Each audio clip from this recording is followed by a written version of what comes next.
और अपने घर को सजाने की डिफरेंट जो है ना तरीके वो हमसे शेयर किया करेंगी हर रोज। जुमे के दिन आप हमें अपने घर की, अपने कमरे की तस्वीरें खींच के भेज सकते हैं जिसको आप समझते हैं कि रीअरेंज किया जाए। हम जैसे डिजाइनर्स होते हैं ना कपड़ों के, सो इंटीरियर डिजाइनर की टिप्स आपको हम आपके जो भी एरिया है जिसको आप रीअरेंज या रीडेकोरेट करना चाह रहे हैं, रीडिजाइन करना चाह रहे हैं, उसके लिए हम आपको बताएंगे। और मुझे यकीन है कि फ्री ऑफ कॉस्ट ये आपको एक इंटीरियर डिजाइनर जो कंसल्टेंसी है वो मिल सकेगी और आप इससे अपने घर को ज्यादा बेहतर सजा पाएंगी। सो यही आज के हमारे सेगमेंट का मतलब भी है। इसके बाद हम चलेंगे प्रोग्राम के अगले हिस्से की तरफ, जहां पे आज जैसे कहते हैं वैसे तो 2 हंसों का जोड़ा होता है, लेकिन आज तकरीबन 3 हंस हैं और ये तीनों जो हैं अपनी कॉमेडी की दुनिया के बड़े कमाल लोग हैं। मेरे साथ होंगे हनी अलबेला, अजहर रंगीला और उसके साथ साथ हमें शहजाद प्रिंस भी ज्वाइन, काशिफ प्रिंस हमें ज्वाइन करने जा रहे हैं। इनसे हमारी गपशप मुलाकात जो है ये आज शो का हिस्सा है। एक और बहार के मौसम में, आजकल के मौसम में आपने अक्सर देखा होगा वो फुटेज भी चलाना तलत की, ये जो फुटपाथ के किनारे या पार्क्स में एक हरे रंग की बूटी सी निकली हुई है, ये वाली, जिसे हम अक्सर समझते हैं कि जंगली बूटी और नजरअंदाज कर देते हैं। मेरी टीम में असद ने ज्वाइन किया है और असद मुझे कुछ 4-5 दिनों से कह रहा था इसका साग बनता है बड़ा कमाल हमारे इलाके में और इसके बड़े कोई फायदे हैं और एक बड़ी अक्सीर किस्म की चीज है। तो फिर हमने चेक किया तो पता चला कि वाकई इसको लोग बनाते हैं और खाते हैं और इसके बड़े तिब्बी फायदे भी हैं और बड़े मजे की चीज है। सो इसी तरह हमने, आपने देखा साइड में एक पीला सा फूल भी खिला हुआ नजर आया था, हमने इसी तरह अपने लॉन में और इधर उधर से इसे कलेक्ट किया क्योंकि इसी तरह जंगली मिलेगी। सिर्फ आपने एरिया अच्छा देख के सिलेक्ट करना है कि जहां पर ये ताजा पानी हो, गंदा पानी ना हो और साफ सुथरी सी जगह हो जहां पे उगी हुई हो। सो इसको तोड़कर आज हम आपको मुख्तलिफ वेरिएशन इसकी बनाने और बताने जा रहे हैं कि ये जो साग है ये किस तरह से बनता है और किस किस तरह से इसको बनाया जा सकता है। सो ये सब कुछ आज शो में शामिल है, लेकिन हमेशा की तरह सबसे पहले हम एक ब्रेक के लिए रुक रहे हैं और फिर आपसे मुलाकात।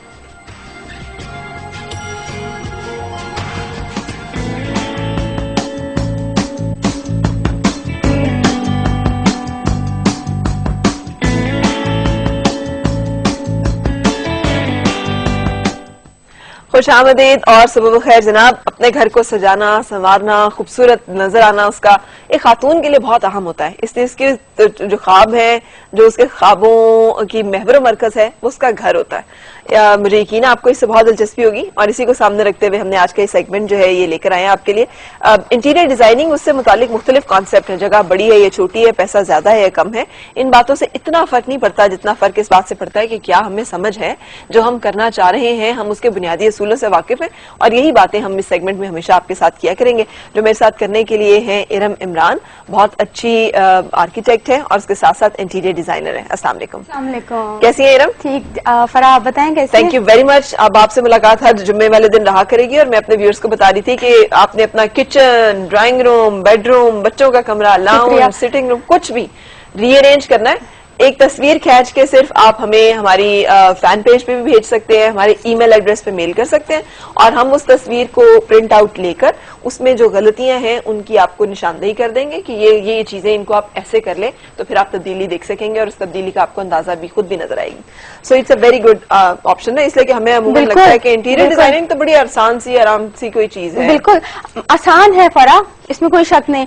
थोड़ी सी हमारी खातून जो घर में बैठी हुई है उनको थोड़ी सी नो हाउ, थोड़ी सी नॉलेज की जरूरत है, थोड़ी सी रिसर्च की जरूरत है, चीजें पॉसिबल हैं। आप आजकल तो मीडिया और हमारे यहाँ जो मैगजीन्स एंड हमारा जो है इंफॉर्मेशन का जो जरिया है वो बहुत ब्रॉड वास्ट हो गया है, तो उसमें आप कर सकते हैं, आप इंफॉर्मेशन इकट्ठी करें, आप अपना घर बहुत अच्छे से डेकोरेट कर सकते हैं। तो हम इंफॉर्मेशन सारी आपसे इकट्ठी करेंगे ना? पहले जी बिल्कुल, ये इतना ही आसान है। हाँ। तो फिर हर घर खातून तो सजाने की कोशिश करी होती है, हमें लगता है कि उसमें बहुत सारी चीजें इकट्ठी हो गई हैं, ये उतना खूबसूरत नहीं है, हमें एक डिजाइनर की जरूरत क्यों पड़ती है? आखिर वो क्या गलतियां हैं जो हम करते हैं जिसकी वजह से हम घर को अच्छी तरह डिजाइन नहीं कर सकते? क्या उसके कोई उसूल हैं जो हमें पता नहीं है? जी जरूर, कुछ असूल हैं फरा। डिजाइनिंग चाहे आप ड्रेस की करें, चाहे आप घर की करें, चाहे आप कोई पोस्टर डिजाइन करें, आपको किसी भी डिजाइनिंग के लिए थोड़ी सी सेंस रखनी पड़ती है। और चूंकि औरतें का ज्यादातर जो ताल्लुक है वो डिजाइनिंग से इसलिए होता है क्योंकि उन्होंने अपनी रोजमर्रा की जिंदगी में रंगों के साथ डील करना है, तो उनके लिए तो ज्यादा आसान बात भी है कि वो अगर इस चीज का थोड़ा सा नॉलेज ले लें। जिस तरह वो अपनी शलवार को अपनी कमीज के साथ मैच करती हैं, उसके साथ अपनी ज्वेलरी मैच करती हैं, फिर देखती हैं कि कौन सा कलर कॉम्बिनेशन में जाना चाहिए, कौन सी चीज कॉन्ट्रास्ट में जानी चाहिए, कौन सी चीज बहुत ओवरडू ना हो जाए, बहुत सिंपल हो। वही सेम सारे एलिमेंट्स है, सारी चीजें वो सेम है जो कि हमारी दूसरी डिजाइनिंग में ही है। लेकिन हम घर डिजाइन करते वक्त शायद उन चीजों के बारे में कॉन्शियस नहीं होते इतना। हम लोग ये शायद जानते ही नहीं कि घर की डिजाइन भी उसी तरह है जिस तरह हमारी आम डिजाइनिंग है। थोड़े से असूल अगर हम आपको बता दें तो उससे ये कि आप अपने घर को बहुत बेहतर डिजाइन कर सकती हैं और घर बैठे ही आप अपने महदूद वसाइल में घर को बहुत अच्छा बेहतर बना सकते हैं। क्या असूल है इरम, यानी किन चीजों को नजरअंदाज नहीं किया जाना चाहिए, किन गलतियों की वजह से हम चाहते हुए और कोशिश के बावजूद भी अपने घर की वो लुक नहीं निकाल सकते या उसका वो नहीं हमें पसंद नहीं आती जो भी हम कोशिश करते हैं उसको सुझाने की। हाँ, अच्छा फराह मैं बताती चलूँ, यहाँ पे हमारे कुछ 6 से 7 बेसिक एलिमेंट हैं। जब हम लोग घर की डेकोर करते हैं तो हमें उनकी जरूरत पड़ती है, ये हमारे जहन में होने चाहिए। सबसे पहले तो आपको पता होना चाहिए कि आपका स्टाइल क्या है घर का। घर डिजाइन करने से पहले आप ये चीज सोच लें या इस पे थोड़ी सी रिसर्च कर लें कि हमारा स्टाइल क्या होगा। स्टाइल मतलब स्टाइल से मुराद है कि हम बहुत मॉडर्न तरीके से घर को डिजाइन करेंगे। मॉडर्न तरीके में हमारी अप्रोच बहुत simple, minimalistic, less is more वाली सोच होगी। क्या हम बहुत ट्रेडिशनल तरीके से चलेंगे जो हमारे यहाँ रवायती फर्नीचर चले आ रहे हैं, क्या हम लोग उन्हीं को अपने कमरों में लाके सजाना चाहते हैं? क्या हम लोग कोई क्लासिकल या कोई इंडस्ट्रियल आजकल स्टाइल आ गया है। फिर बहुत से स्टाइल हैं। जब हम आगे बात करेंगे तो मैं 1 बाय 1 पहले स्टाइल का आपको समझाऊंगी, स्टाइल कितने हैं और क्या क्या फर्क है सारे स्टाइल्स में। तो इसके बाद पहले आप स्टाइल जान लें, उसके बाद देखेंगे कि स्पेस की रिक्वायरमेंट क्या है। क्या हमारी स्पेस में फॉर एग्जांपल स्पेस छोटी है, बड़ी है, उसको किस तरह हम लोग सेट कर सकते हैं। एक 7 सीटर सोफा क्या पता हमारे 15 फुट बाय 15 फुट के कमरे में सेट नहीं हो सकता, लेकिन हम लोग ये चीजें नहीं समझते कि क्या ये सोफा इस कमरे में सेट। तो स्पेस को थोड़ा सा स्टडी करें। उसके बाद फिर आपकी कलर थीम आ जाती है कि किस कलर, कौन से कलर्स में आप लेके जाना चाहेंगे अपने रूम को। फिर आपकी लाइटिंग आ जाती है कि लाइटिंग कैसी होगी, जिसमें आप अपनी सीलिंग बकायदा डिजाइन करते हैं। सीलिंग के साथ आप अपना फ्लोर डिजाइन करते हैं, फ्लोर के साथ फिर अपने वॉल्स पे आते हैं, आप अपनी एक्सेसरीज पे आते हैं। फर्नीचर बहुत इंपॉर्टेंट आइटम है अपने घर को डेकोर करने का, और उसमें भी हमें पता होना चाहिए कि हमारा बजट क्या है, कहाँ से हम फर्नीचर उठा रहे हैं। अब यहाँ पे जो गलती मुझे लगता है होती है ना, जैसे आपने छत का जिक्र किया, आपने नीचे फर्श का जिक्र किया, तो ये अर्श और फर्श जो है ना ये हमने मर्दों पे छोड़ा होता है। बिल्कुल, कि लाइट भी वो कर, हमने खातून जो समझती है कि सिर्फ कुर्सी को इधर से उठा के इधर रखना, इस रंग की है, इस रंग की से ये इंटीरियर डिजाइनिंग है और इसी से ही सारा कुछ हो। बिल्कुल, इसीलिए हमारे यहाँ पता नहीं ये एक मुअम्मा है कि हम लोग औरतों को बाहर निकलने की इजाजत नहीं है या उनके पास इतनी वसाइल नहीं है कि वो बाहर निकल के बाकायदा सीलिंग करा सके या फ्लोरिंग करा सके। तो वो उनको उनके जो एक रेडीमेड उनको घर उनके हवाले कर दिया जाता है। उसमें भी हम 2 हिस्सों में डिवाइड कर सकते हैं। और जब आपका घर डिजाइन हो रहा होता है, आपको आर्किटेक्ट आपका घर डिजाइन करता है। आर्किटेक्चरल उसमें एक तो हमारे मर्द हजरात को अपने जो भी खवातीन है घर की, उनकी राय लेना बहुत अहम है। वो राय लें, वो अपना इंटरेस्ट उसमें शो करें, उनको पता हो कि सीलिंग कैसी डिजाइन हो रही है, किस डिजाइन पे जा रहे हैं हम, हमारा फ्लोर कैसा डिजाइन हो रहा है, फिर उसके अकॉर्डिंगली अपना वो घर सेट करें। सही। तो लेकिन जिनके अपने घर नहीं है, वो किराए के घर में है, आखिर सजाने का हक तो उनका भी है ना। वो छत बदल सकते हैं, ना वो फर्श बहुत ज्यादा कर सकते हैं। बिल्कुल, तो फिर उन्हें उसी अप्रोच में रहते हुए जो बदल सकते हैं चीजें, उन्हीं को बदलने के साथ गुजारा करना होता है। हम इस बात को डिस्कस करेंगे और जो कॉन्सेप्ट आप बताना चाह रही हैं तस्वीरों की शक्ल में आपको दिखाएंगे। उससे पहले कॉलर भी है हमारे साथ। अस्सलाम वालेकुम। अस्सलाम वालेकुम जी, कैसी हैं? मैं ठीक हूँ। फराह, आप कैसे हो? मैं ठीक हूँ, अल्लाह का शुक्र। मैं मिसेज जमील बोल रही हूँ, सना जमील, इस्लामाबाद से। जी मिसेज सना, कैसे आप? ठीक है। आप मुझे बहुत अच्छी लगती हैं और आपका प्रोग्राम बहुत अच्छा होता है, बहुत अच्छा। बहुत शुक्रिया, गॉड ब्लेस यू। और बहुत सेंसिबल प्रोग्राम होता है। और जो आज आपने टॉपिक रखा हुआ है कि इंटीरियर डेकोरेटर आएंगी और आपको मशवरे देंगी, कि ये बहुत ही अच्छा है, बहुत ही अच्छा, अमेजिंग। यानी कि मतलब हमें होना चाहिए कि चाहे किराए का घर हो चाहे अपना हो, उसको कम से कम इतना डेकोरेट कर लें कि मतलब जब कोई एंटर हो आपके घर में तो उसे लगे कि हाँ भी हम घर आए हैं, या किसी फर्नीचर शोरूम में नहीं आए, या लाइक मतलब बहुत सारी पेंटिंग लगा लें या बहुत ज्यादा फर्नीचर किसी कबाड़ खाने में नहीं आए। बिल्कुल सही। मैं एक बात बताऊं सना, एक दफा एक साहब मेरे घर में आए और उन्होंने मुझे कहा कि आपको पता है किसी घर में आने से पता चल जाता है कि इस घर में औरत जो है ना वो किस तरह की है। तो मैं हंस पड़ी। मैंने कहा अच्छा मतलब किस तरह की? कहते हैं फ्रेंड टाइप की, गर्लफ्रेंड टाइप की खातून का घर है या फिर एक घरेलू गृहस्थी वाली और एक अच्छी बीवी का घर है।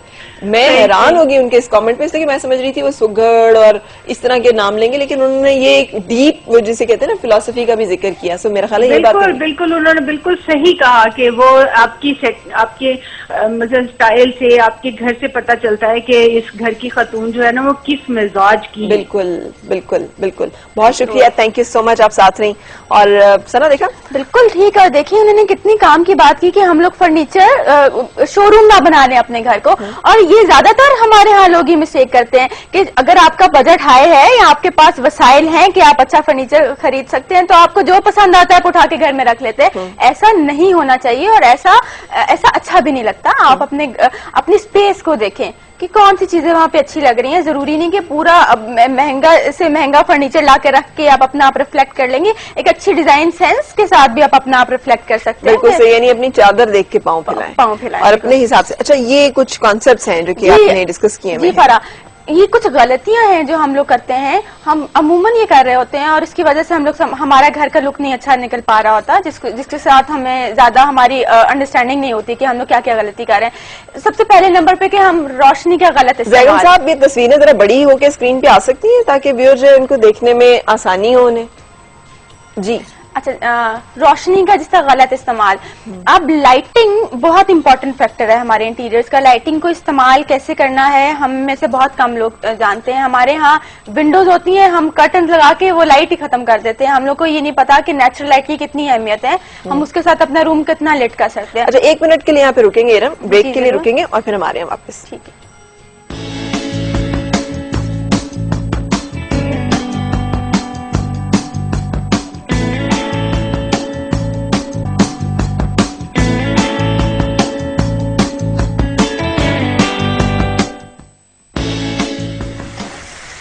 जनाब खुश आमदीद और सुबह बखैर। हम आज बना रहे हैं सिंजी का साग और उसमें हमने क्या क्या किया तलब? सिंजी का साग जो है ये आम जड़ी बूटी की तरह जमीन में लगा होता है, ये आपने दिखाया भी अभी। और ये मैं 2 तरह से बना रही हूँ। एक में मैं आलू डालूंगी भुजिया की तरह, जैसे हम मेथी और आलू बनाते हैं, बिल्कुल सेम वही तरीका है लेकिन बड़े आसान तरीके से। और दूसरा मैं इसको चने की दाल में बना रही हूँ। सही, तो हमने इसको ऑयल में डाला, पहले से बॉईल किया आपने? जी, इसको मैंने धो के बस इसके अंदर मजीद पानी नहीं डाला, जो इसका पानी था उसको धीमी सी आंच पे रख दिया। तकरीबन आधा पौना घंटा वो पकती भी रही और उसका पानी जब बिल्कुल ड्राई हो गया तो हमने इसको, मैं ले आई, इसको इसी तरह ही करना है। हम पहले इसको, ठीक है, इसका पानी खत्म करके इसका बिल्कुल ड्राई करना है इसको, फिर इसको भूनना बहुत ज्यादा है, वरना यह है कि इसमें करवाहट रह जाएगी। थोड़ी सी कसैली हो सकती है मेथी से। अच्छा, ये मेथी से ज्यादा कसैली, लेकिन मेथी की फैमिली से है मेथी टाइप, ठीक है, बिल्कुल मेथी की तरह। और ये मैं बिल्कुल सिंपल तरीके से पकाऊंगी। हम आलू मेथी भी इसी तरह पकाते हैं, आपको बहुत अजीब लगेगा इतना सिंपल तरीका, लेकिन ये बहुत अच्छी पकती है। यानी बॉईल कर लिया, थोड़ा सा पानी डाल के, फिर वो पानी जो उसके अंदर जब खुश्क हो गया फिर उसमें घी डाला और उसे फ्राई करना शुरू कर दिया, ताकि ये तकरीबन इसको 15 मिनट तक करना है फ्राई। इस तरफ मैं मसाला बना लेती हूँ उसका। ठीक, मसाले में हमने एक प्याज को छोटा छोटा काट के उसको मैंने इतना गोल्डन ब्राउन कर लिया। फिर उसमें अदरक और टमाटर जाएगा, बस ये इतनी देर के जरा ये टमाटर गल जाए, फिर हम इसमें नमक मिर्च और हल्दी डालेंगे और साथ ही मैं इसमें चने की दाल डाल दूंगी, जो कि मैं बॉईल करके लाई हूँ, 1 पाव चने की दाल।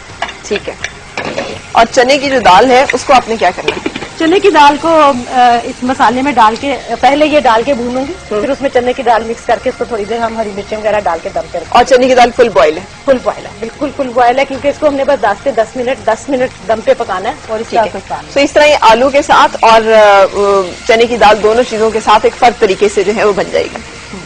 बिल्कुल सही। हमने एक फुटेज रिकॉर्ड की थी, सुबह भी हम आपको दिखा रहे थे। अगर वो साथ साथ चलाते रहे तो पता चले कि बूटी है किस किस्म की और इसको तोड़ना कहाँ से और कलेक्ट कहाँ से करना है। ये इस तरह से लगी हुई होगी और जब ये लगी हुई होगी तो फिर इसको तोड़ा जा सकता है कहीं से भी, जो कि आपके आसपास कोई फुटपाथ के किनारे भी हो सकता है, किसी लॉन में भी हो सकता है, खुद ही जंगली तौर पे उगती है, इसे काश्त नहीं करना पड़ता।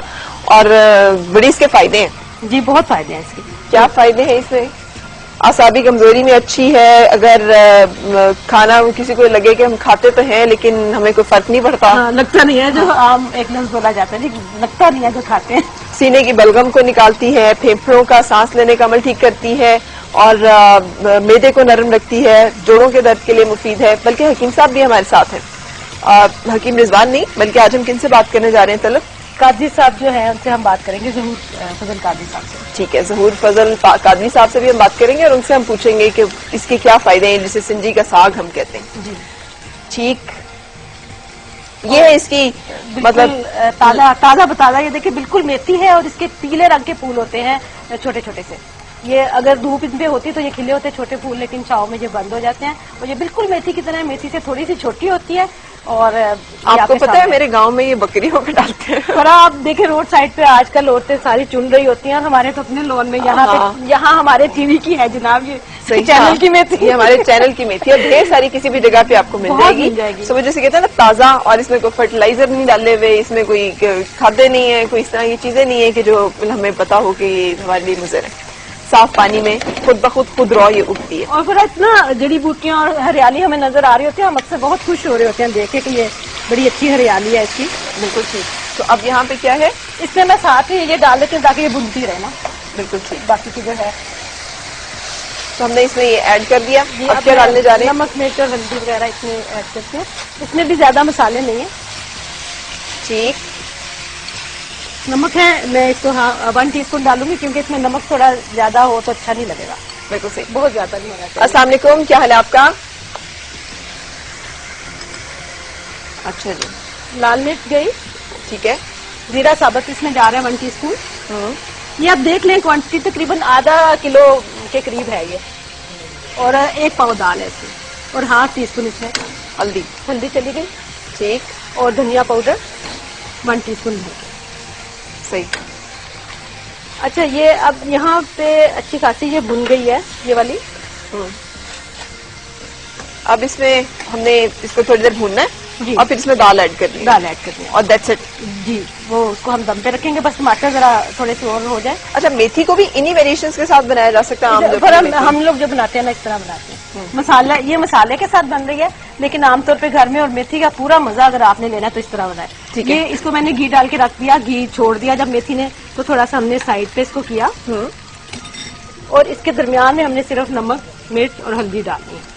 उसका फायदा दरमियान में डालने का? बस वो थोड़ी सी भुन जाएगी थोड़ा। अच्छा, थोड़ा सा जो है वो रोस्ट हो जाएगी। हाँ, रोस्ट हो जाएगी। तो मिर्च जो है उसका जायका बेहतर हो जाता है, बस कच्चा कच्चा सा नहीं आता। कच्चा कच्चा सा नहीं आता, सिर्फ हल्दी इसमें और जाएगी, कुछ भी नहीं जाएगा, सिर्फ ये 3 चीज। ठीक है। और आलू इसमें कब डालेंगे? अभी आलू गलेंगे कैसे? आलू इसमें दम में पकेंगे। अच्छा, दम में पकेंगे। और सब्जी में मैं ये कहना चाहूंगी कि कोशिश करें कि सब्जी में पानी ना, बस चींटा जो थोड़ा सा लगाते हैं मसाला भूनने के लिए, उसके अलावा सब्जी में पानी ना डालें और उसको अपने ही पानी में पकने दें, फिर उसका असल टेस्ट आएगा। अभी मैं जब पानी में से निकालूंगी आलू, हाँ, तो उसमें थोड़ा सी नमी तो होगी। ठीक है, तो इसमें डाल के हम ढक देंगे। देखिए, आप हम एक ब्रेक के लिए रुके और ब्रेक के बाद वापस।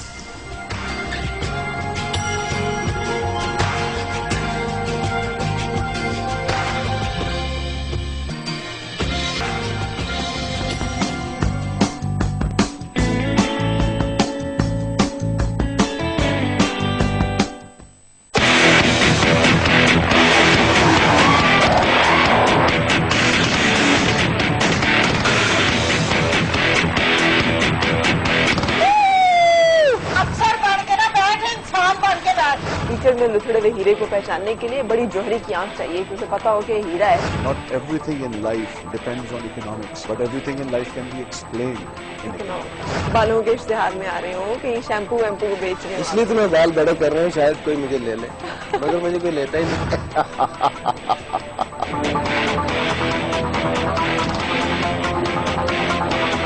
अब तुम्हारी गेंद जो है वो नजर नहीं आती फील्ड में। बस इसी तरह मुझे आपके फिक्रे समझ नहीं आती। बहुत अच्छे, वैसे अच्छे केयरिंग और मुझे उम्मीद है हमेशा इसी रहेंगे। कोर्ट जब इजाजत नहीं देता है तो वहाँ कोई फैसिलिटीज देता है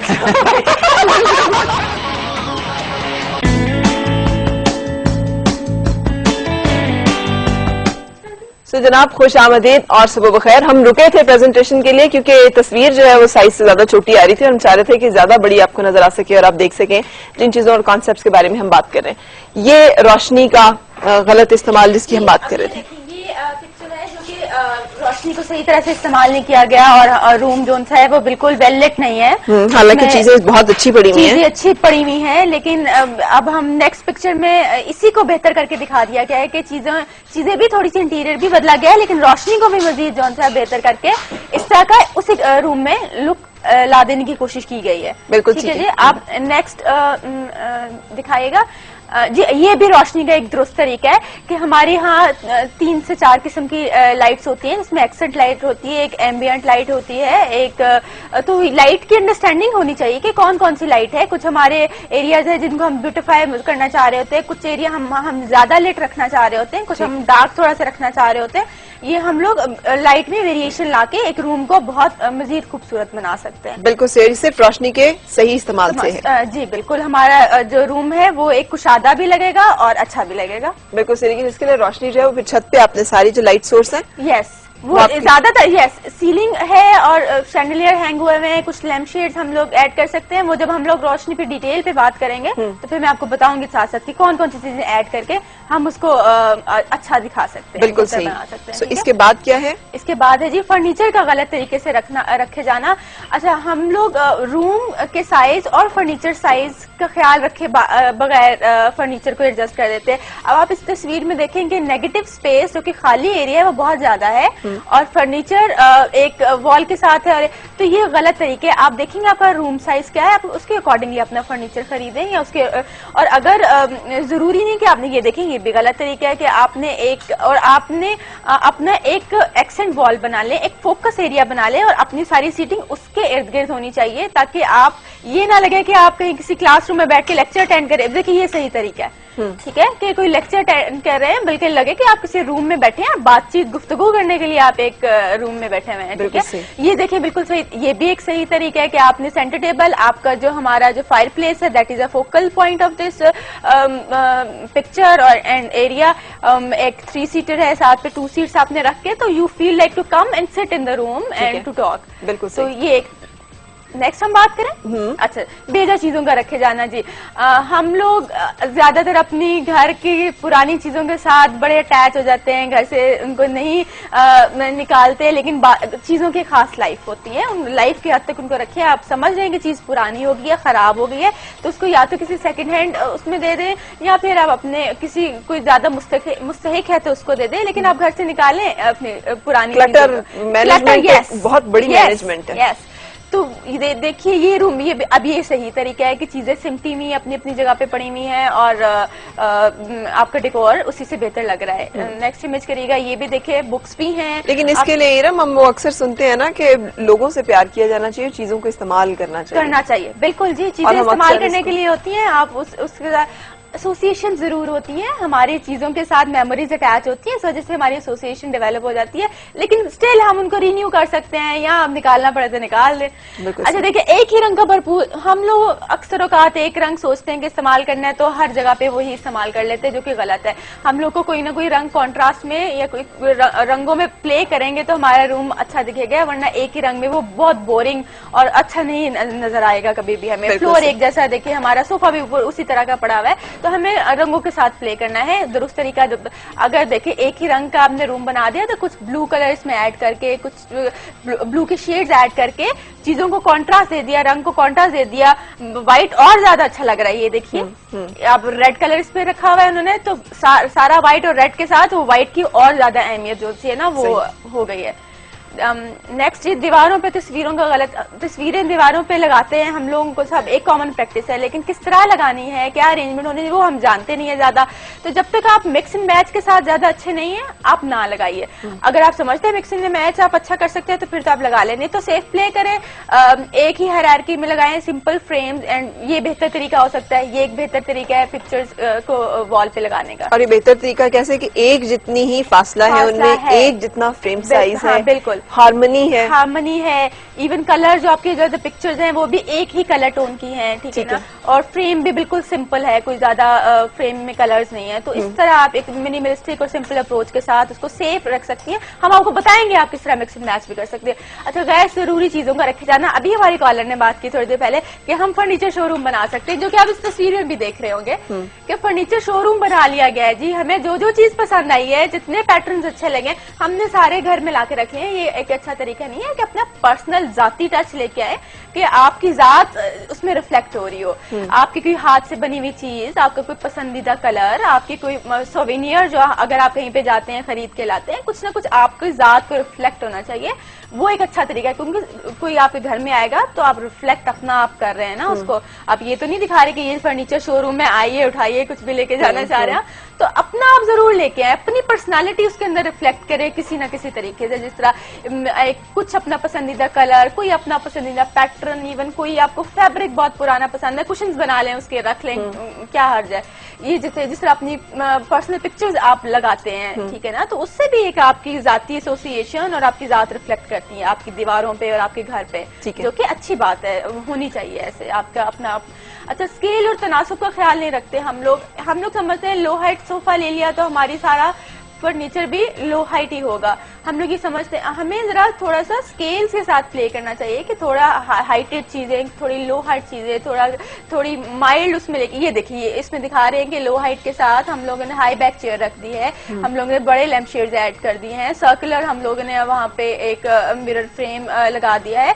हम लोग चीजों की हाइट के साथ प्ले करके, उनके तनासुब के साथ प्ले करके एक रूम को वेल दिखा सकते हैं। बिल्कुल सही। ये देखिए कि हमारे फ्रेम्स जो से हैं वो हमने बड़े फुल साइज कर दिए, अगर लो हाइट हमारी सीटिंग है तो इसी तरह हम लोग उनके साथ प्ले करके स्केल के साथ, ताकि हमारी आय जो से है वो प्रॉपर तरीके से मूव करे पूरे रूम में। अच्छा, गलत साइज के पर्दे लगा देना जी। हम लोग समझते हैं जिस साइज की विंडो है हमें कर्टन उसी साइज का हैंग करना है, ये जरूरी नहीं है, गलत भी नहीं है लेकिन जरूरी नहीं है। आप अपने रूम को ब्रॉडर और फुल लुक देने के लिए आप फुल ही अपने कर्टन फ्रॉम नीचे तक आप लगाइए। ये देखिए, ये सही तरीका है कि आपने अपना जो सा है कर्टन एक फुल लेंथ पे लगाया हुआ है तो वो ज्यादा अपीलिंग है। ये देखिए, विंडो की हाइट छोटी है लेकिन कर्टन बड़ा लगाया गया है ऊपर, उससे एक ब्रॉडर इम्पैक्ट आ रहा है कमरे में, उसका एक सिग्निफिकेंट पोजीशन बन रही है, वरना आप उसको छोटा करेंगे तो वो। ये चंद गलतियां हैं जिनको आज हम अपने इंट्रोडक्टरी प्रोग्राम में आपसे डिस्कस कर सके। इरम हर जुमे को इंशाल्लाह हमारे साथ हुआ करेंगी। आप अपने किसी भी एरिया की जिसको आप रीडिजाइन करना चाह रही हैं, तस्वीर खींच के हमें मेल कर सकती हैं। जगह हमारे ईमेल एड्रेसेस और हमारे फैन पेजेस जो हैं उनके एड्रेसेस डिस्प्ले कर दें।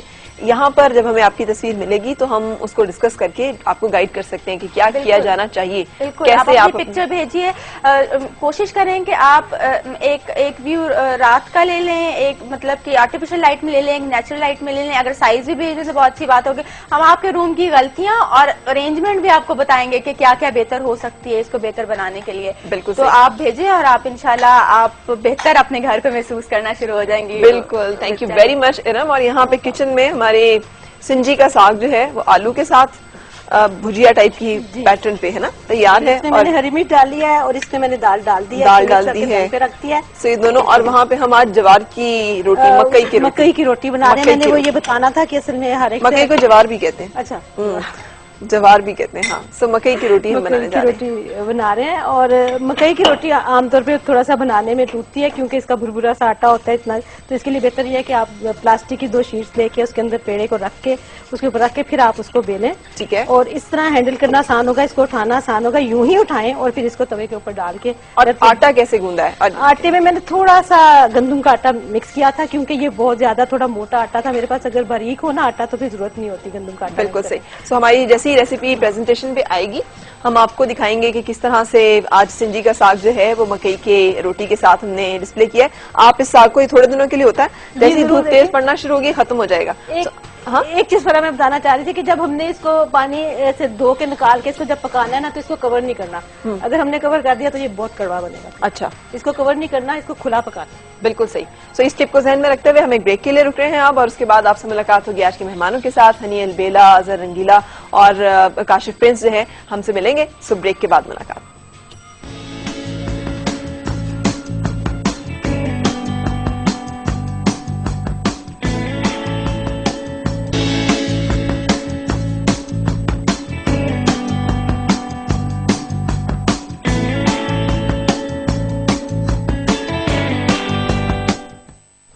खुशामदीद और सुबह बखैर जनाब।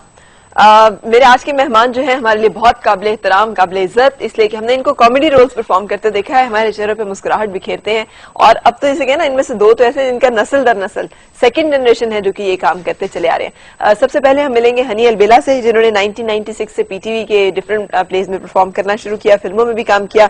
आजकल बहुत सारे प्रोग्राम्स में हमें हंसते हंसाते हुए नजर आते हैं। अस्सलाम वालेकुम। अस्सलाम वालेकुम, सुबह बखैर और खुशामदीद। बहुत शुक्रिया। दुआ और उम्मीद है कि आपकी हर सुबह खुशगवार हो और हर खुशगवार सुबह का अंजाम बखैर। मेरा ख्याल मुझे अब जाना चाहिए क्योंकि मैं दोनों दी आंखा बनवानी। अरे भाई कोई गल कर ऐसी अपना डिजाइन बना के तू अब बड़ी गल पाई थी फैशन वास्ते लाई यार ऐसी की कमाल है यार। बाज़ औक़ात लोग टेस्ट के लिए भी लगवाते हैं। टेस्ट हो गए 2020 वास्ते लगवाई। अच्छा अजहर साहब, आप तो ये ऐनक ना ही लगाया करो, कुछ चमड़े की लगवाए ऐनक। हाँ ਉਹ ਬਸ ਭਾਈ ਕੀ ਹੋਇਆ ਇਹ ਤੁਹਾਨੂੰ ਕਿੰਨੇ ਕਿਹਾ ਸੀ ਹਰੇ ਗਮਲੇ ਇੱਥੇ ਰੱਖੋ यार अच्छे लग रहे हैं छोटे ਨੰਨੇ ਮੁੰਨੇ ਘੋੜੇ ਨੂੰ ਇੱਥੇ ਸ਼ੋਅ 'ਚ ਬੁਲਾ ਲੈ ਕਾਲੀ ਐਨਕ ਇਹਨਾਂ ਨੂੰ ਇਸ ਕਰਕੇ ਲਵਾਈ ਹੈ ਕਿ ਇਹਨਾਂ ਨੂੰ ਹਰੇ ਪੱਠੇ ਜਿਹੜੇ ਨੇ ਨਾ ਕਾਲੇ ਨਜ਼ਰ ਆਉਣ ਤੇ ਇਹ ਬਾਜ਼ ਆਉਣ मगर मैनू इनकी असल हकीकत नजर आ गई है। ਇਹ ਨੰਨੇ ਮੁੰਨੇ पौधे। अच्छा अभी अच्छा मेरी बात सुने, अभी प्रोग्राम स्टार्ट हुआ है। हाँ, अभी मुझे नाम तो बताने दिए। काशिफ प्रिंस बैठे हुए हमारे दरमियान में, जिन्होंने अपनी खूबसूरत आंखें चश्मे से छुपाई हुई थी। आपकी आंखें वैसे उसके बगैर ज्यादा खूबसूरत हैं और आप भी एक अरसे से काम कर रहे हैं। 2002 से इन्होंने परफॉर्म करना शुरू किया था। तकरीबन 55 पर्सनैलिटीज हैं जिनकी मिमिक्री करते हैं। वाओ, इतने लोगों की नकल उतारते उतारते अपनी भूलते नहीं गई कि असल काशिफ कैसा है। मैं कौवा नहीं जो हंस की चाल चला और अपनी चाल भी भूल गया। क्यों कौवे? और हमारे साथ एक और हमारे बहुत नामवर और हमारे दिलों पर राज करने वाली शख्सियत रंगीला साहब, उनके साहबजादे अजहर रंगीला। अस्सलाम वालेकुम। जी वालेकुम अस्सलाम जी। 1991 से आप भी काम कर रहे हैं माशाल्लाह। बस जी कोशिश की है कि देखने वालों के मुताबिक काम किया जाए।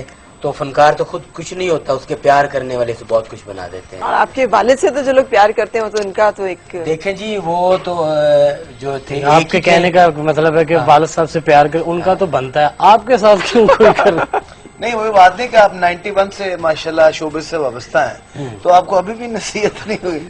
देखे मेरी बात सुने, नसीहत से मुराद है कि आप और मजीद इसको हाँ निखारने के मूड में हूँ। अब मगर यार गमले इधर करीब नहीं हो सकते थे। मैं इन्हें खुशबू लेना चाहना कि देखो ना छोटे छोटे ताजे ताजे पत्ते, खुशबू तो आ रही है, इसका मतलब पीछे देखें कितने सारे पत्ते। बस चांदी में ले जाऊंगा। अच्छा आपको पता है कि अगर आपने कोई ऐसी हरकत की तो पीछे जेल भी बनाई है। ओह माय गॉड, ये तो अडेस्ती बनाई। अच्छा जी जी नहीं नहीं अच्छा नहीं लगता है। बाकी जी बहुत अच्छा लगा है आके यहाँ पे, हमें बहुत अच्छा लगा। आपने इस्लामाबाद का मौसम देखा जी? सुबह शाम कुछ, शाम कुछ, सुबह कुछ। बस जी इसी तरह ये कैपिटल एरिया है, कैपिटल सिटी है, सियासतदान भी अच्छी रहते हैं। सुबह कुछ शाम कुछ, सुबह शाम हम तो अगले घंटे बदल जाते हैं। हाँ जी, उनका कुछ पता नहीं चलता, कभी बारिश कभी धूप कभी वादा खुश कर देने ते निभाने कुछ ने। सही बात जी। ओए होए होए। वैसे जब से मैं आ रहा हूँ इस्लामाबाद, मुझे तकरीबन कोई 1 महीना हो गया आते जाते। सही। और ये मुसलसल मेरा ख्याल बाई चांस इस तरह हो गया कि वगरना इस तरह रेगुलर होता नहीं, कभी 2 महीने 6 महीने कभी कभी 1 साल भी हो जाता।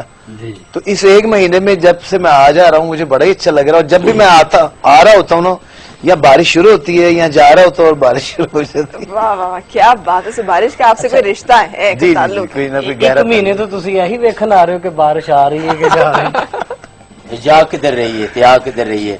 बिल्कुल मुझे तो बड़ा अच्छा लगा फरा जी आपके शो में। मैं पहली दफा आया और मेरी बड़ी ख्वाहिश थी कि बड़ी मेहरबानी। मैंने काफी हमने शो मॉर्निंग शो अटेंड किए, लेकिन ये वाहिद एक ऐसा शो जिसमें हम नहीं आए थे और हमारी दिली ख्वाहिश थी कि। बहुत शुक्रिया। और सुबह जब अजहर साहब ने मुझे उठाया, वैसे रोज यही उठाते हैं मुझे सुबह, उठाते हैं और उठ सवा तो हमें जाना नहीं। मैं क्या किथे जाना, क्यों जाना, सुबह सुबह की मत मारेगी तुम्हारी, किथे लेके जाना जो कहते हो शो च नहीं जाना। सिर्फ नाश्ता करके आए थे, मैं इन्होंने बिल्कुल ऐनक समेत रेडी मिले। अच्छा जी सर, क्या बात। मैं क्या कितने कल ही ना चले जान मनो होटल से छट। मैं इसलिए आपका शुक्रिया अदा नहीं करूंगा क्योंकि मेरा ये अपना तो हमने कोई शुक्रिया अदा करने की या कोई वो फॉर्मेट नहीं, क्योंकि मैं तकरीबन कोई 3री दफा यहाँ पे आ चुका हूँ। हाँ, तो बहुत और हर दफा कुछ ना कुछ चेंज होता है। कभी आप चेंज होती हैं, कभी प्रोग्राम का जो पैटर्न है वो चेंज होता है, सही। कभी सेट चेंज होता है, सही। कभी मौसम चेंज होता है। आप वो बात तो नहीं कह रहे बदले बदले मेरे सरकार नजर आते हैं। तो जब भी आपके प्रोग्राम में आते हैं एक नई ताजगी का एहसास। आप शुक्रिया अदा नहीं करेंगे। Thank you so much. नहीं, शुक्रिया अदा नहीं करेंगे, ये नहीं करेंगे शुक्रिया अदा, क्योंकि जो तो इस्लामाबाद तो लोरी या लोरो इस्लामाबाद ने रस्ते च भी टूल टैक्स अदा नहीं करते। शीशा थले करके कहते हलियल। हाँ नहीं, मैं नहीं कहता, लोग मुझे खुद कहते हैं। और देखो ना जी, पिछले पैसे भी दे के जाओ। ये भी एक अल्लाह का इनाम होता है, ये अल्लाह की रहमत होती है कि देख रहे बहुत सारे लोग मिलियनेयर होते हैं मगर उनके नाम मुकाम नहीं होते जो होने चाहिए। मगर जब अल्लाह किसी पे राजी होता है तो फिर अपनी सिफात फरमा देता है। ये मेरा बंदा, इसे देखो। मैं तो फर्ज इसको तकरीबन जो है ना खालिस्तन अल्लाह पाक की रहमत ही कहूँगा कि एक वही इंसान होता है जो कहीं जा रहा होता है, लोग उसको बहुत लाइट सा लेते हैं एक नॉर्मल इंसानों की तरह। फिर एक वही इंसान हो जाता है कि जो सिर्फ इस तरह आगे से गुजर भी जाए तो लोग बकायदा उसके पीछे दौड़ते हैं, भागते हैं, रिक्वेस्ट करके उसको रोकते हैं, फिर उसको एक नजर देखते हैं, फिर चुप हो जाते हैं, फिर ऊपर देखते हैं, फिर कहते हैं यार ये क्या हो गया। तो ये मेरा ख्याल इसमें कोई इंसान की कोई अपनी क्वालिटी कुछ भी नहीं है। आपकी बात से हनी भाई मैं इत्तेफाक करूंगा।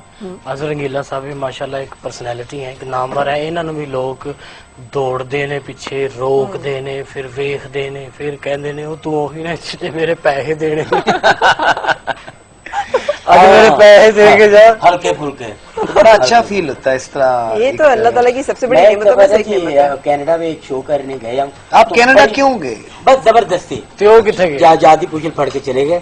उठे गए, वो बड़ी बर्फबारी हो रही तो मैंने जैकेट ली और टोपी उत्ते की थी मुझे, मैं बड़ा ऐसे करके जा रहा हूँ तो एक बंदा दुकान से निकला, कहता है 1 मिनट रुकिएगा मैं कैमरा पकड़ के लाया जरा। मैं कहा है, मगर वो जो लम्हा था वो एक खास ये था कि अल्लाह की जो रहमत है। सही। कहीं भी वो आपने अगली पूरी मुकम्मल बात नहीं सुनी। वो फिर बंदा कैमरा लेके आया और उन्होंने कहा ये कैमरा पकड़े, मेरी और मेरी बीवी की तस्वीर खींच दे। इन्होंने देखे, उन्होंने कहा जी 1 मिनट में कैमरा लेके आया, ले आके कहता किन्ने दिनों का खराब सी तुसी आए होते ठीक कर दे। उन्होंने शायद देखी थी फिल्म रंगीला मनोवर जरीफ को, उन्होंने कैमरा की मैं ठीक किया थी। आपने कितनी वालिद साहब के काम देखा है? क्योंकि आपकी जो बॉडी लैंग्वेज और आपका स्टाइल जो है सारा आप अपने वालिद साहब का लेके देखें जी। बात सुने, सबसे पहले तो वो मेरे उस्ताद हैं, ठीक है जी। मैंने उनको इस मोहब्बत से देखा कि उन्होंने जो भी किया, जिस तरह भी किया, तो वो अपने काम के एक ही थे। मगर ये है कि मेरा जो उनका साथ था ना, वो कहते होते थे कि जिस मिट्टी ने रब ने मैंने बनाया ना, कुछ बच गई जड़ी तेरे च लाई दी है। अच्छा। तो सन 2003 में इधर ही पीटी वर्ल्ड पे इंटरव्यू था, तो उसमें हम दोनों बैठे हुए, फरूक कैसर साहब ने इंटरव्यू किया, उसमें उन्होंने ये बात की। तो बात यह कि जब कोई इज्जत वाला, कोई नाम वाला, जिन पे अल्लाह की बड़ी रहमत हो, जब वो किसी को इज्जत प्यार दे तो फिर समझो कि अल्लाह राजी है तुम पे। तो उनके साथ फिल्म में काम किया, टीवी पे किया, तो वो खुद खुश होते थे। वो कहते तुम बनाते नहीं हो, तुम जब करते हो तो मुझे लगता है कि मैं इसी तरह था। सही। नहीं उसे अंदाज नाल कहो ना। मैं उसी तरह था बिल्कुल जी। क्या बात, यानी कि रंगीला, मनवर जरीफ और अलबेला यहाँ पर बैठे। जी बिल्कुल जी। मैं बात बताऊं, रंगीला, मुनव्वर जरीफ और अलबेला, क्या कॉम्बिनेशन जी। रंगीला साहब जो गल्लां ते होंदियां रहणगीਆਂ यार, घर की गल है, की गल है, घर च तुहाडी कोई गल नहीं सुनदा, इत्थे गल्लां करी जांदे। ओए गल करो, गल की करना चाहना है? मैं कर रब दी सो मेरी गल सुन, इत्थे मैनू काहदे वास्ते लैके आया? इत्थे तेनू रत्ती इकट्ठी करने वास्ते बुलाया। ओए इत्थे बड़ा बड़ा इंटरव्यू हो रहा है, कैमरे चलते पे नहीं, तो सामने वेख जरा बाहू बन के बैठ। ओए किन्ने दिनों तो मेरी दुकान नहीं चल रही, तू कैमरे चलने की गल कर रहे हैं? ओए पाल बेले, ओए दस असीं इत्थे की लैन आए रब दी सो? बाबा जी देखो मैं तो इत्थे बैठा वा, बाकी तुसी आप निबड़ो, तुसी जानो ते तुहाडा काम। मेरे नु तो भावे तू इत्थे बैठ, ते भावे उत्थे बैठ, ते भावे उत्थे बैठ, मैनू तुहाडे दोवां नाल कोई सरोकार नहीं। तू दस ओ नन्ने मुन्ने गौड़े। अरे मेरी बात सुनो, इतना अच्छा प्रोग्राम है, याद नहीं हम ऐसे ही प्रोग्राम ये देखते थे और फराज जी को देख के कितना खुश होते थे।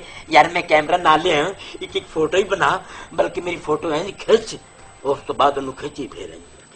और तू ऐ ना कह दी कि मैं जो छोटा जैसा मैं उदों दा फराज दा शो वेख नहीं नहीं तेरे अपने वेले दियां ते डैना मर गईयां। और तू ते एडा पुराना, बल्कि तू ते पाटा पुराना। और तेरे वेले दे ते दरख्त डिग पे और मेरी गल सुन। हाँ मनो ना पैड़े पैड़े मुंह बना के ना बखा।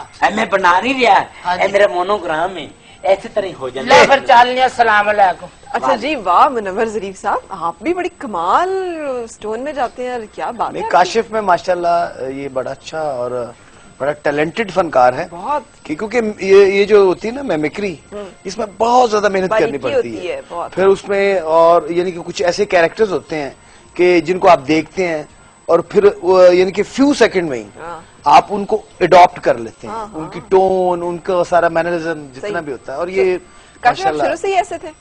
जी बिल्कुल, ये पैदाइशी फनकार अंदर मौजूद। पैदाइशी बस वो सबसे पहली नकल किसकी उतारी? अब्बू की मेरे ख्याल में। मैं अब्बू की नकल लाई तो फिर उन्होंने जूती ला ली। नहीं वो ना गली में जो टिपिकली एक फकीर मांगने आता था। हाँ। रेगुलर फकीर जो होता है तो वो जुमेरात अलग। हाँ तो एक दिन मैं ना ओदी टोन च मैं अपने दरवाजे गई तो मैं वही सदा लगाई। वो कैसी थी? हाँ जी कैसे थी वो?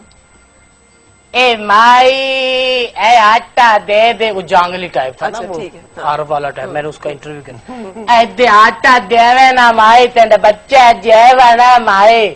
वो तो मेरी अम्मी सची मुझे आटा लेके और वही आटे की प्लेट मेरे सिर च सुट दी थी। अच्छा, उम्र कितनी? रोटियां पका दी छड़ के। एज कितनी थी, उम्र कितनी थी?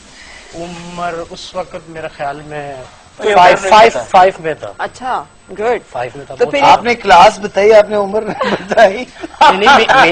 मैं असल बात मैं आपको बताता हूं, बहुत ऐसा आर्टिस्ट था कि हर आर्टिस्ट को मेरी एज दा मेरी उम्र का पता है। वो असल वाकया कुछ और था, पर मैं आपको बताता हूं। फकीर आया, उसने सदा लगाई, कोई रोटी है अंदरों आवाज आई नहीं, कोई कपड़ा है उनके जी नहीं, कोई सालन है उनके जी नहीं, उनके जी कुछ नहीं दिया, फिर हल के मंगन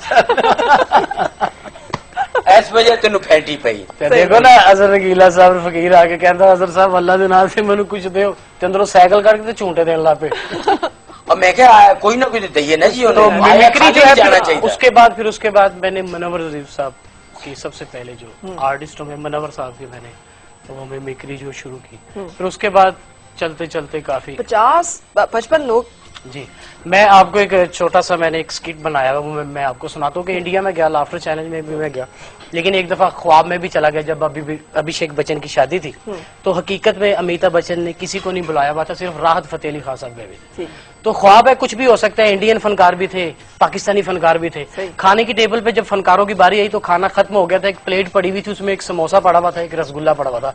हर फनकार की कोशिश थी कि ये रसगुल्ला मैं खाऊंगा, समोसा मैं खाऊंगा। सबसे पहले नाना पाटेकर ने आगे हाथ किया तो शाहरुख खान ने मना किया।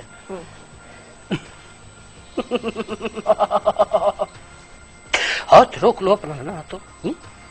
सुना तुमने, ये समोसे को हाथ नहीं लगाना है और ये रसगुल्ले को तो बिल्कुल हाथ नहीं लगाना है, ये काजल को दूंगा मैं क्योंकि बहुत प्यार करता हूं, मैं काजल से बहुत प्यार करता हूं। नाना पाटेकर एक रसगुल्ला, एक समोसा, एक समोसे को हाथ लगा दे रहे हाथ काट दूंगा, एक रसगुल्ले को हाथ लगा दे रहे दूसरा भी हाथ काट दूंगा, एक दोनों उठाने की कोशिश की तेरे को जान से मार दूंगा। एक समोसा एक रसगुल्ला, अरे हाँ हाँ यशवंत लोहार खाएगा, समोसा भी खाएगा, रसगुल्ला भी खाएगा। हाँ। अब सुनील शेट्टी बोंगा भी वहां पे फिर रहा था। अच्छा ठीक है। हाँ, रसगुल्ला तो बहुत देखा है, लेकिन जो खाली प्लेट में रह जाए वो तो आज पहली दफा देख रहा हूँ। ये रसगुल्ला तो मैं अंजलि को दूंगा, समोसा नहीं दूंगा ना, गड़बड़ हो जाती, आलू होते हैं ना उसमें। वहीं पे गुलशन गुरु भी फिर रहे थे। गुलशन गुरु जिंदगी का मजा तो खट्टे में है, लेकिन ये रसगुल्ला तो मैं खाऊंगा, समोसा सपना को दूंगा क्योंकि शंकर बिहारी सपना के साथ गाना गाना चाहे। परेश रावल वहीं पे फिर रहे थे। नावा ठाकुर अब चुप कर, तूने सपना का नाम लिया तो जबान खाई चलूंगा तेरी। बाबू राव का खाना राजू के चलेगा, बाबू राव का खाएगा ये समोसा, बाबू राव खाएगा। शक्ति के बुर भी वहीं पे फिर रहे थे। अब दिक्कत की आओ मेरे को बता दे, मेरा कलोलो का माल कदल है, मल्ला में तली ये समोसा भी मैं खाऊंगा और ये रसगुल्ला तो डेफिनेटली खाऊंगा। आओ जगदीप साहब वहीं पे थे, सुरमा बबाली। हाँ। हाय मार डाला, फोड़ डाला, हड्डी टूट गई, आंख फूट गई, लड़की रूठ गई, हड्डी टूटी, आंख फूटी, लड़की ना रूठे, समोसा खाऊंगा मैं, रसगुल्ला भी मैं खाऊंगा, समोसा। मुझसे करे साहब भी वहीं पे थे। सही।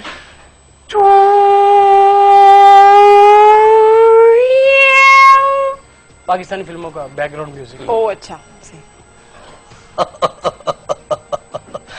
नवाए सोनिया, ओए बंब जो गया, रसगुल्ला मैं खावांगा, समोसा भी मैं खावांगा, इनू हथ लाया ते तेरे इन्ने टोटे करांगा, जिन्ने साल गिरा वाले दिन केक दे हुंदे ने, बंब जो गया, बंब जो गया।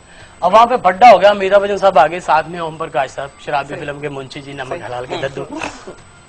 अमिताभ साहब है, अरे अरे मुंशी जी ये क्या करे, हाय अरे संभालिए, ये शादी में क्या ये फटा क्या, और हाय संभालिए। मुंशी जी पंडित की ऐसे की तैसी, मैं खुद पंडित बन जाऊंगा, मंगलम तनो विष्णु हरि। अरे विक्की बेटे, घबराने की कोई बात नहीं है विक्की बेटे, अरे तुम ऐसा करो, ये प्लेट उठा और निकलो यहाँ से विक्की बेटे। अरे वाह वाह वाह वाह, क्या बात है। अब वहाँ पे बड्डा हो गया, मदर शाह साहब आ गए, हमारे जो विलन। अमिताभ बच्चन बेत कुल्फी चेक कीजिए। सही। अमिताभ बच्चन और आखे थे अमिताभ बच्चन को बरा गए, प्लेट तले रास्ती। ओ नामे, ओ कुकू, अरे रसगुल्ला चुकलो, और तो समोसा पैक करवा लो, नाल मीठी चटनी भी, अबशमा अबशमा अबशमा। साउंड मेरी आँख खुल गई। अच्छा वो भिष्मा भिष्मा भिष्मा।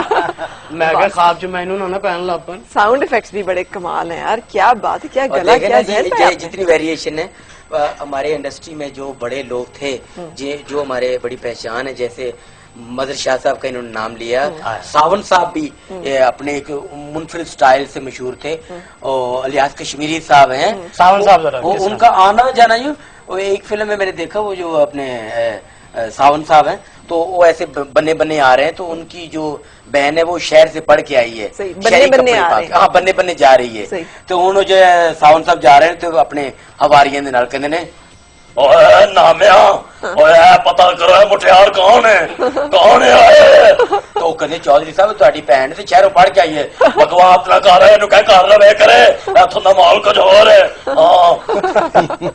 लो जी, अब इतने लेजेंड्स लोग आ रहे हैं, तो लाला सुधीर साहब भी आते हैं। जी हनी लाला सुधीर साहब वो खो गए हुए हैं। चल किधर नहीं मैं आप, क्योंकि ये आपका शोभा है और आप नहीं देता, और तुसी प्लम्बर हो ना, तुसी इथे नहीं मैं ए टीवी दे नलके ठीक करवा रहे हो। नहीं मैं जो ना, ये बड़ा मुश्किल शोभा है मिमिक्री का। अच्छा, आपने कभी मिमिक्री नहीं की है, मगर क्योंकि बड़ी शरारता करता है, जितनी आप अंग्रेजी सुनाते हैं। साडा हसास है ना, साड़ी गल में छड़दा ही नहीं पड़। नहीं, लाला सुधीर की एक आइटम काशिफ ने बनाई हुई। काशिफ से मैं बड़ा प्यार करता हूँ, मेरा वैसे भी छोटा भाई है, लेकिन क्योंकि माशाल्लाह इसको इतना कुछ याद है कि वो हमारे जो इनके लेजेंड्स इस दुनिया से जा चुके हैं, तो मैं अक्सर औकात जब हम लोग बैठते हैं तो मैं काशिफ को जान के छेड़ता हूँ कि यार कुछ सुनाओ जरा, तो एक याद ताजा हो जाती है। बिल्कुल सही। तो आप भी तो किसी की याद ताजा करवा दो। हाँ जी बिल्कुल, हमने वो इंग्लिश तो इनकी सुनेंगे ही, अल्लाह माफ करे। तो लाला सुधीर साहब कसमा बढ़िया खाते सन ना, लाला सुधीर साहब कमीज पाड़ लेनी, एडे जज्बाती हीरो। जी start sound camera action action. यार मुझे तो कोई गल ना हुई। असल में मुझे वो डायलॉग याद नहीं आ रहे, लेकिन मैं आपको चले कोशिश कसम एक दो खा लो। जी लाला जी, और मैंने मेरी माँ की चुनी दिखाऊं और रानो, और मैं तेन प्यार करना चाह रहा हूँ, और मैंने छज करना चाहिए, और मैं तेरे नाल ब्याह करांगा, और मेरे पीछे दुश्मन चले न रानो, मैं चलिया। सो हम यहाँ पे एक ब्रेक के लिए रुकने के बाद दोबारा आपसे मिल रहे हैं।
ਜਾਂਦਾ ਜੇ ਟੁਰਿਆ ਜਿਹਦੇ ਕੋਲੋਂ ਨੂੰ ਟੁਰਿਆ ਨਹੀਂ ਜਾਂਦਾ ਛੱਕੇ ਜਿਹੜਾ ਮਾਰਦਾ ਸੀ ਆਊਟ ਹੋਇਆ ਸਈਓ ਨਹੀਂ ਹੁਣ ਟੁਰ ਗਿਆ ਉਹ ਘਰ ਵਾਪਸ ਆ ਗਿਆ ਜੀ ਸਈਓ ਨਹੀਂ ਸਾਡਾ ਨਵਾਂ ਕਪਤਾਨ ਕਿਹੜਾ ਸਈਓ ਨਹੀਂ ਸਾਡਾ ਨਵਾਂ ਕਪਤਾਨ ਕਿਹੜਾ ਮੈਨੂੰ ਮਿਲੋ ਮੈਂ ਸਿਲੈਕਟ ਹੋ ਚੁੱਕਿਆ ਹਾਂ ਕਾਹਦੇ ਐ ਹੁਣ ਮੈਂ ਹੀ ਨਵਾਂ ਕਪਤਾਨ ਹੋਵਾਂਗਾ ਜਿੱਥੇ ਇੰਨੇ ਸਾਰੇ ਕੁਝ ਨਹੀਂ ਕੀਤਾ ਤੇ ਮੈਂ ਵੀ ਇਹ ਨਕਮਾ ਜਾ ਕੇ ਹੈਲੋ ਮਾਲੂਮ ਹੈ ਨਾ ਕਿਸਮਤ ਆਪਣੀ ਕ੍ਰਿਕਟ ਦੀ ਟੀਮ ਹੈ ਪੋਲੋ ਦੀ ਟੀਮ ਨਹੀਂ पोलो ना कर बहुत अच्छी क्रिकेट खेलता हूँ एक मौका तो दे के वेखो अपना सेठी साहब उन्होंने भी है थोड़ा उन्होंने छोटी जी गोल जी होंदी है हाँ ना मेरे तो वाकई हैरान कर परेशान कर दिया वो एक वो चल रहा है एक ना मोबाइल्स के ऊपर एक कमेंट्स भी चल रहे हैं कि एकदम हैरान कर देती है हमारी टीम और अक्सर ऐसा हुआ है मगर इस दफा उन्होंने इतना हैरान किया है कि बस अभी तक वो हैरानी आप हैरान हो ना विकेट नहीं देखी पीछे विकेट है उन्होंने कहा पीछे पता नहीं की बनाया को अपना पार्क बनाई हुई ने नहीं कर दे खेड देखो चले गए अच्छा शुक्र इस बात का है वेस्ट इंडीज से इज्जत से हार गए अच्छा कहीं इंडिया से नहीं हार गए वो तो फिर नहीं तो इंडिया से कौन सा हम जीते थे लेकिन यानी कि अगर इस दफा कोई ऐसा चांस होता कि वेस्ट इंडीज को हरा के एंज नहीं हारे तुम्हारे कहने का मतलब हाँ अच्छा आप लोग इसकी कमेंट्री भी कर रहे थे जी जी जी तो देखने वालों पे जो गुजर रही होती है कमेंटेटर पे क्या गुजर रही होती है आप यकीन करें और आप तो मेरा ख्याल हंसती मुस्कुराती कॉमेडी हम तो बड़ा वहाँ पे कमेंट्री बॉक्स में बड़ा हल्ला गुल्ला होता है और अभी क्योंकि 6 तारीख तक है मैचेस तो जो ऑस्ट्रेलिया के साथ मैच था जो हम जीते उसकी कमेंट्री बहुत मुश्किल थी अच्छा क्योंकि उसमें कमेंट्रेटर मैं हनी अलबेला ये अपना अजहर रंगीला साहब सलीम अलबेला साहब और आपा रूबी अनम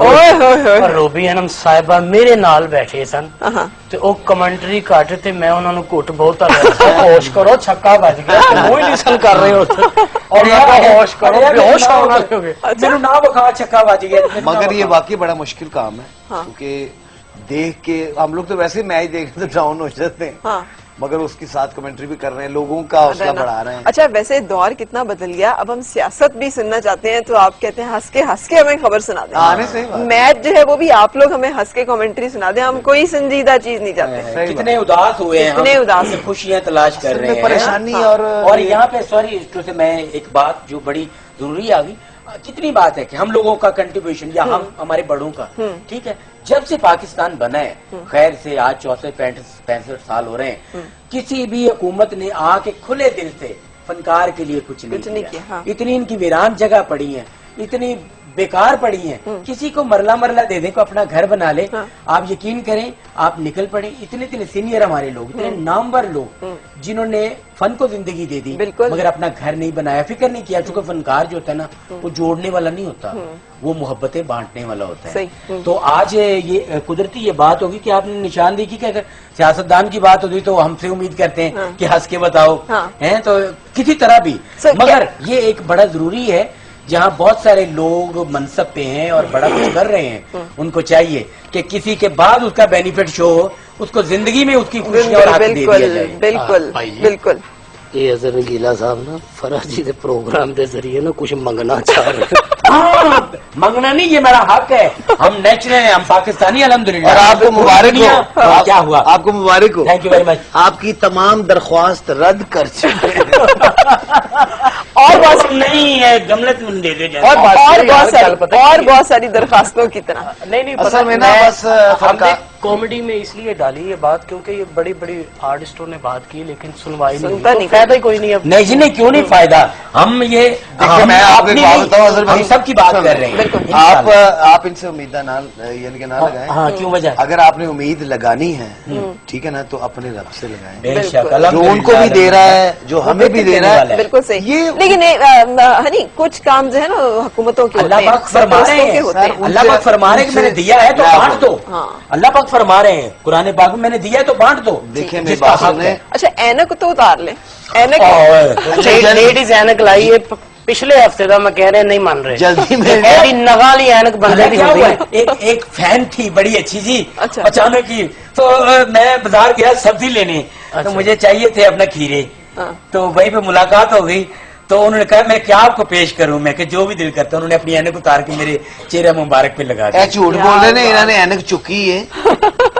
कैसी बात कर रहे हैं आप? वो सब्जी वाले से बात कर रही थी कि भाईजान ये किस तरह है, ये किस तरह है, और मैंने कहा ये इस तरह है। इन्होंने कड़िच की है। नहीं नहीं नहीं, और उमर रसीदा औरत दी है ओ आंटी जेडी थे ना अपनी सिंगर नहीं थे मलका फुकराज, अल्लाह ने गरीके रहमत करो ना, अजीब सन दूरों दी, दूर दी, तो उन्होंने दूर जो ऐनक लाई हुई मलका ठुकराज, मलका ठुकराज। तो आप भी अच्छा बात सुनो ना आज़ाद साहब, आप भी किसी खातून को ये गिफ्ट कर दें, आप अपने पास क्यों रखी हुई? तो यार दूर क्यों जाते हैं, फर्क ही पेश करते हैं। नहीं नहीं नहीं, इतने प्यार से आपने सीने से लगाई हुई है। नहीं, इतने प्यार से आप अगर ये मोहब्बत बड़ी तो रोकना ना प्लीज प्लीज।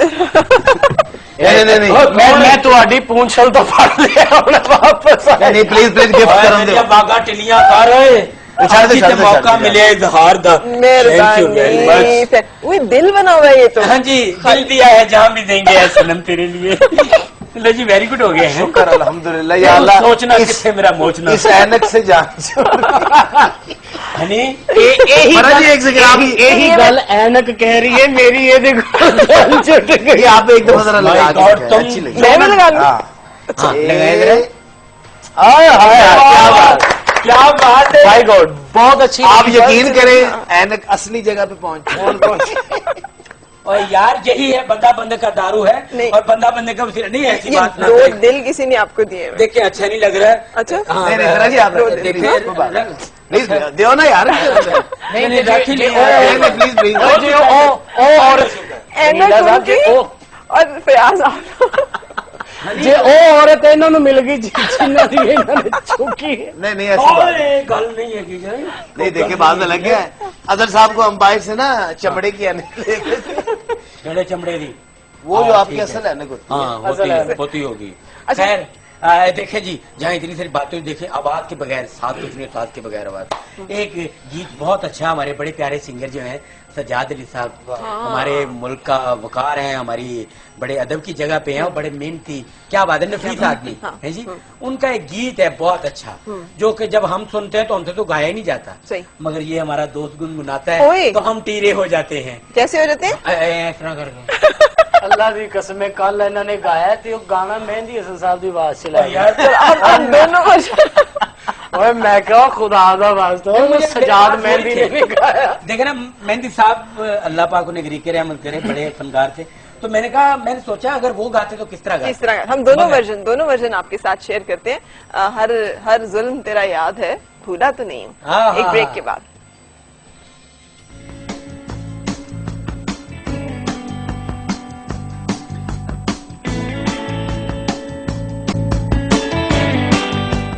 खुशामदीन और सुबह खैर जनाब। आज हनी अलबेला, काशिफ प्रिंस और अजहर रंगीला हमारे साथ हैं।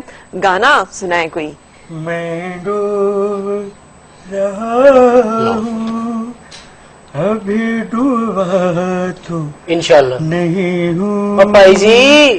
ओ खान साहब, ओ भाई साहब, तुझे सजाद अली साहब ने गाया है, मेहंदी हसन साहब ने नहीं गाया।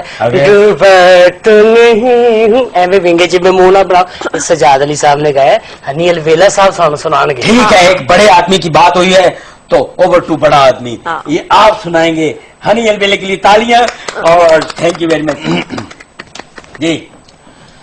साहिल पे खड़े हो, तुम्हें क्या गम चले जाना, साहिल पे खड़े हो, तुम्हें क्या गम चले जाना, मैं डूब रहा हूँ अभी डूबा तो नहीं हूँ, ऐ वादा फरामोश में तुझे साथ तो नहीं हूँ, हर जुल्म तेरा याद है, भूला तो नहीं हूँ। क्या बात है, दोनों बहुत बड़े वालिद के बड़े बेटे, दोनों बड़े कमाल किस्म के एक्टर और अपने ही बलबूते पे अपने जोर पे आगे बढ़ने वाले Kashif Prince, thank you so much. आप तीनों के आने से वक्त गुजरने का पता ही नहीं चला, इतने हंसते मुस्कुराते और गुनगुनाते हुए वक्त गुजर गया। God bless you. इसीलिए लोग आपको हर जगह बुलाते हैं कि हमारा वक्त जो मुश्किल से कटता है वो हंसते मुस्कुराते हुए गुजरता है। बस आप भी इसी तरह हमें बुलाते रहिए और रौनकों को जगाते बुलाते रहिए। थैंक यू वेरी मच, आप सबका भी शुक्रिया जी। God bless you. आपसे भी इजाजत लेंगे इसी दुआ के साथ, आपकी हर सुबह खुशगवार और हर खुशगवार सुबह का अंजाम बखैर हो। मुलाकात इंशाल्लाह आपसे कल फिर, उस वक्त तक अल्लाह हाफिज।